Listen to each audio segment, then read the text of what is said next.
ఏడు శనివారాల వ్రతంలో వెంకటేశ్వర స్వామికి వెలిగించే చలివిడి దీపాలు ఎలా చేసుకోవాలో ఈ వీడియోలో చూసేద్దాం. చాలా మంది ఈ చలివిడి దీపాలు చేయడం కోసం చాలా కష్టపడుతూ ఉంటారు.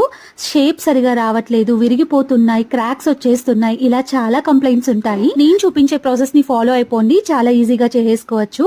ఫస్ట్ బియ్యం పిండిలో నెయ్యి, పాలు, బెల్లం, ఆ తర్వాత అరటిపండు కూడా యాడ్ చేసుకొని సాఫ్ట్ గా పిండిని తడుపుకోవాలి. పాలు, అరటిపండు, నెయ్యి వేసాం కాబట్టి కొంచెం కొంచెం వాటర్ ని యాడ్ చేసుకుంటూ పూరీ పిండిలాగా తడుపుకొని పక్కన పెట్టేయాలి. పిండి కలిపిన తర్వాత ఒక 1 అవర్ పాటు పక్కన పెట్టేస్తే దీపాలు చాలా బాగా వస్తాయి.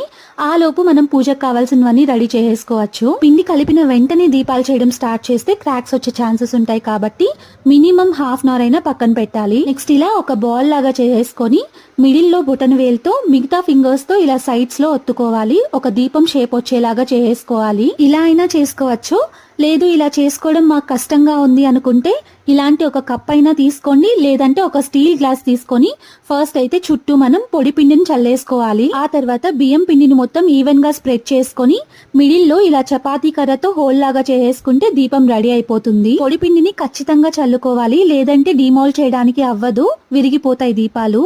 దీపాలు రెడీ చేసుకున్న తర్వాత పసుపు కుంకుమతో గోవిందనామాలు అండ్ బొట్లు పెట్టుకోవాలి. నేనైతే చేత్తోనే పెడుతున్నాను. చేత్తో పెట్టడం రాని వాళ్ళు ఇయర్ బడ్స్ అయినా యూజ్ చేయొచ్చు. చూసారా దీపాలు ఎంత చక్కగా వచ్చాయో. వీడియో నచ్చితే సబ్స్క్రైబ్ చేసుకోండి. నెక్స్ట్ వీడియోలో ఈ దీపాలు పెట్టే నియమాలు ఏంటో మీతో షేర్ చేస్తాను.